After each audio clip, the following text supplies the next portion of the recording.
Hello students, how are you everyone. तो आज हम करेंगे चैप्टर 4। अभी तक हमने स्टूडेंट्स 3 चैप्टर कंप्लीट कर लिए हैं। ओके, अब आज हम शुरू करते हैं हमारा चौथा चैप्टर। तो चौथा चैप्टर हमारा क्या है? द्विघात समीकरण। द्विघात समीकरण क्या होती है? तो देखिए, सबसे पहले मैं आपको बताती हूँ द्विघात समीकरण। और वैसे तो मैंने आपको बहुपद वाला जो चैप्टर किया था हमने दूसरा, उसमें बहुत अच्छे से बताया आपको कि द्विघात के बारे में। चलिए फिर से हम रिपीट कर लेते हैं।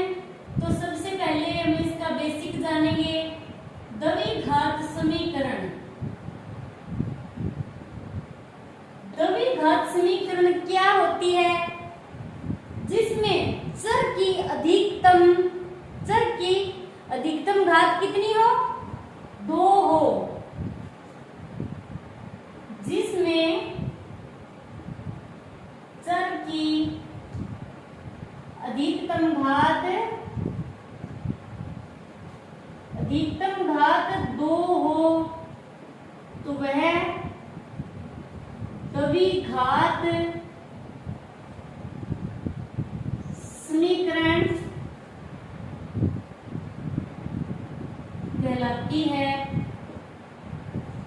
द्विघात समीकरण जिसमें चर की अधिकतम घात 2 हो, द्विघात समीकरण कहलाती है। जैसे एग्जाम्पल, यानी मैं ले लेती हूँ 4x² प्लस 2x माइनस 1 बराबर 0। ये क्या है? एक द्विघात समीकरण है, क्योंकि इसमें क्या है? चर की अधिकतम घात कितनी है? 2 है। तो यह क्या होगी? द्विघात समीकरण होगी। और एक बात याद रखना हमेशा कि द्विघात समीकरण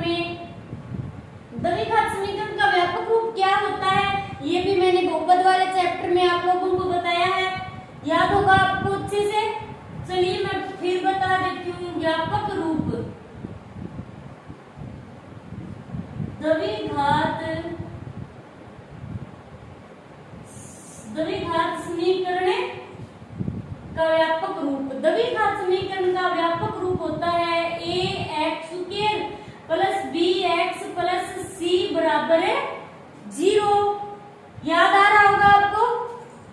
ax² plus bx plus c बराबर 0 पढ़ा है हमने बहुपद वाले चैप्टर में। और एक बात मैंने आपको क्या बताई थी कि a का मान कभी शून्य नहीं होगा। a not equal to 0। क्योंकि 0 क्यों नहीं हो सकता? यदि हम ये क्या हमारा a है, अच्छे से समझना। यदि हम a को शून्य मान ले, चलिए देखते हैं मानकर, यानी 0 मान लिए a को, तो 0 4, इस समीकरण में हम 0 मानते हैं इसको। x² प्लस 2x माइनस 1 बराबर 0। तो ये क्या हो गया? पूरा पद 0 को 4x² से गुना कराएंगे तो क्या हो जाएगा? यानी ये तो 0 हो जाएगा। और पीछे क्या बचा? प्लस का 2x माइनस 1 बराबर 0। यानी ये समीकरण क्या है? अब हमारी ये समीकरण जो अब बनी है द्विघात समीकरण नहीं है, क्योंकि इसमें चर की अधिकतम घात 2 नहीं है। यहाँ पर क्या है? चर की अधिकतम घात 1 है। तो यह द्विघात समीकरण नहीं है।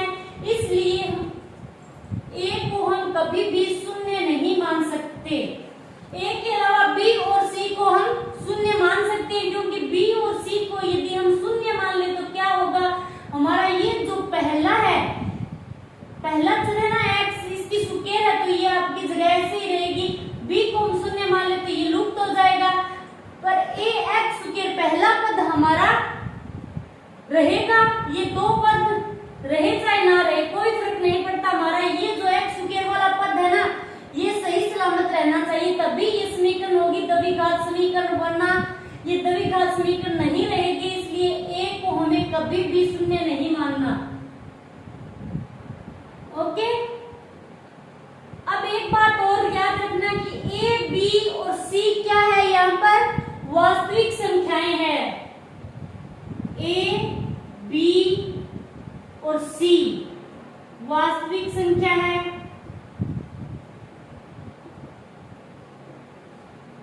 ये है वास्तविक संख्या ए, बी और सी वास्तविक संख्याएं होगी।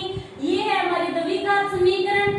और इसके बाद द्विघात समीकरण आ गए। द्विघात समीकरण का ये हो गया व्यापक रूप, अच्छे से याद रखना। अब है इसके बाद द्विघात समीकरण का हल ज्ञात करने की विधियां। हल ज्ञात करने की विधियां। द्विघात समीकरण का हल ज्ञात करने की विधियां। द्विघात समीकरण का हल ज्ञात करने की 3 विधियां होती है। ठीक है, पहली विधि क्या होती है? गुणनखंड विधि, जो हम जानते हैं, हमने पिछले चैप्टर में गुणनखंड भी किया था। और दूसरी विधि है पूर्ण वर्ग विधि। ठीक है, और इसके बाद तीसरी विधि है द्विघाती सूत्र, यानी श्रीधराचार्य सूत्र भी कहते हैं उसे। तो लिख देती हूं मैं। पहली विधि क्या है इसकी? गुणनखंड विधि। गुणनखंड विधि। और दूसरी विधि है पूर्ण वर्ग विधि। ओके, और तीसरी विधि क्या है इसकी? द्विघाती सूत्र, यानी इसे श्रीधराचार्य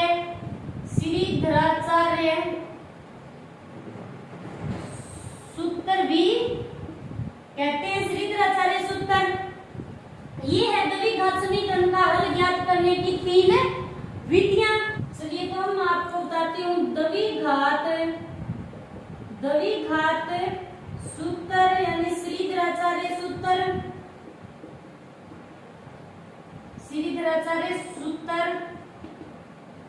ये क्या होता है? ax square plus bx plus c बराबर 0, a नॉट इक्वल टू 0 चर वाली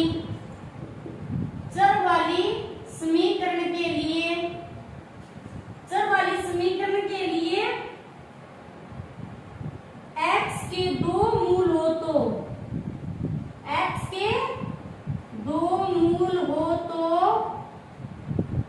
क्या होगा? इसका फॉर्मूला बताती हूँ मैं आपको। क्या होगा? x बराबर minus B plus minus root B square minus 4ac बटे 2a।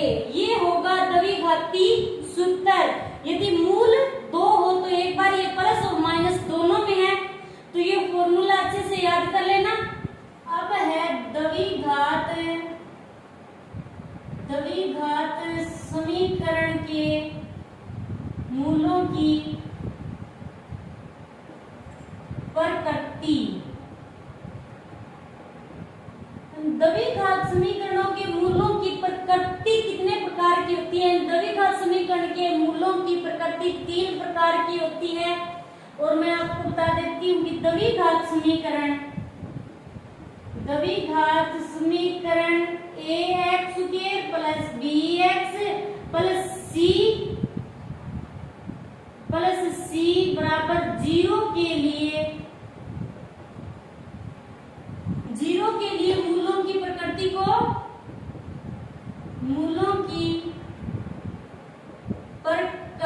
को b स्क्वायर माइनस 4ac से दर्शाया जाता है। ठीक है, यानी मूलों की प्रकृति के लिए 20 के माइनस 4ac से दर्शाया जाता है। और द्विघात समीकरण को विवेक्तिक और विवेच भी कहते हैं। ओके, तो आप बता दीजिए इसके मूल कौन कौन से होते हैं? यदि 2 भिन्न वास्तविक मूल हो, 2 भिन्न वास्तविक मूल हो,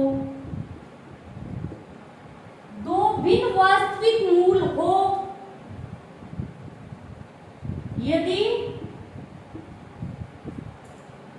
b स्क्वायर माइनस 4ac बड़ा है 0 से।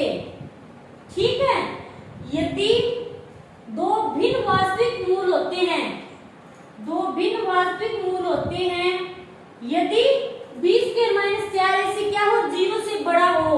और दूसरी क्या है,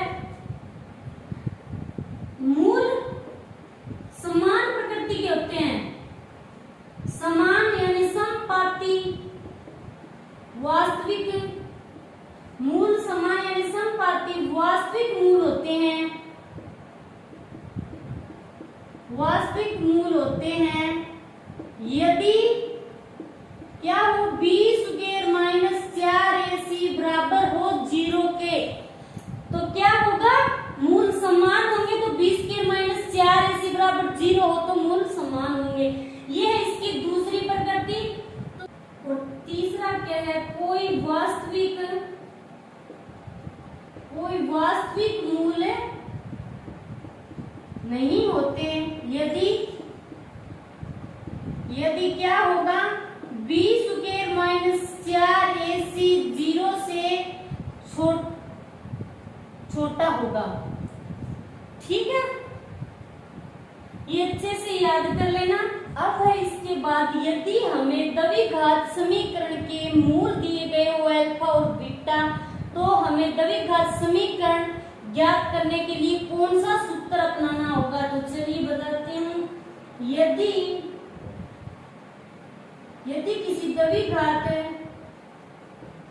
किसी द्विघात समीकरण के मूल क्या हो, अल्फा और बीटा हो तो हमें द्विघात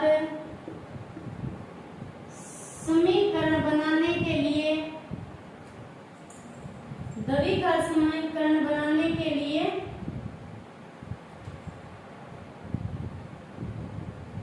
कौन सा सूत्र अपनाना होगा। ठीक है, यदि हमें मूल दिए गए अल्फा और बीटा और हमें क्या करना हो, एक द्विघात समीकरण बनानी हो, तो उसके लिए एक फॉर्मूला होता है। वो क्या है, x square minus alpha plus beta x plus alpha beta बराबर 0। ये हो